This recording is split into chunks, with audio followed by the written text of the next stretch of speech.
Bonsoir à tous, j'espère que vous allez bien. Aujourd'hui on va parler animé et précisément de Terraform Mars. Ah oui aussi, n'oubliez pas de répondre au sondage pour choisir le prochain animé que j'analyserai. Et si aucun de ces animés vous plaise, n'hésitez pas à m'en mettre en commentaire. Allez, c'est parti.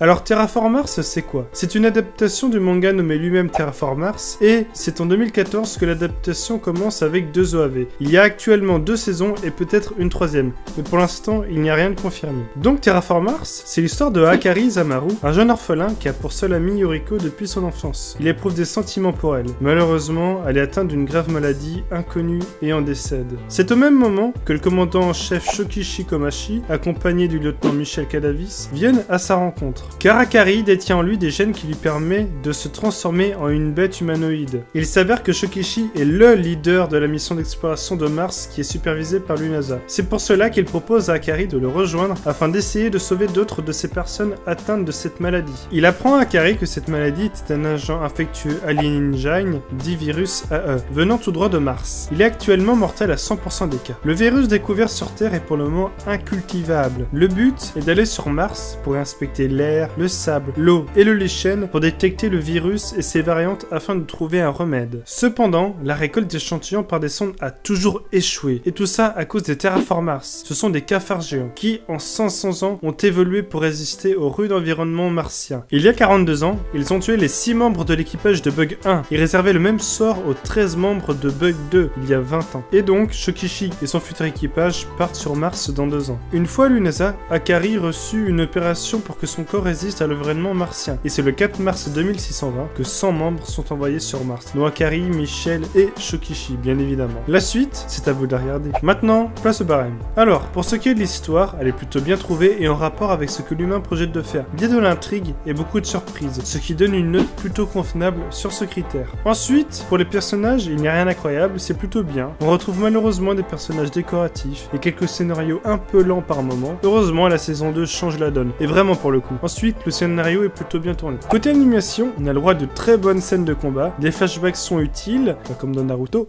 Hello, darkness, my old friend.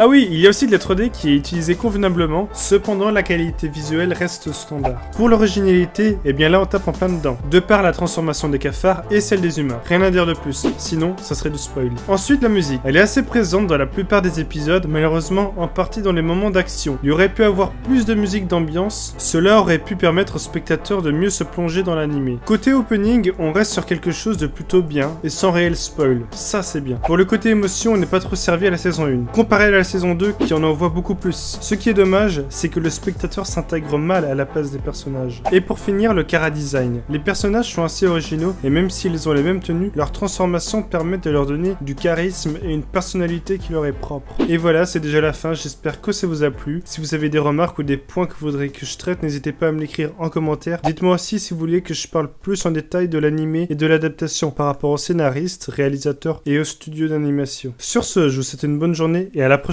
Attends toi là, abonne-toi à ma chaîne et n'oublie pas d'activer la cloche de notification si tu apprécies le contenu que je propose. Si tu as aimé ma vidéo, n'hésite pas à mettre un like. Si tu as des avis, des conseils ou quelque chose à me dire, mets-le en commentaire et partage ma vidéo si tu penses que mon travail mérite plus d'audience. Merci à toi et bonne journée.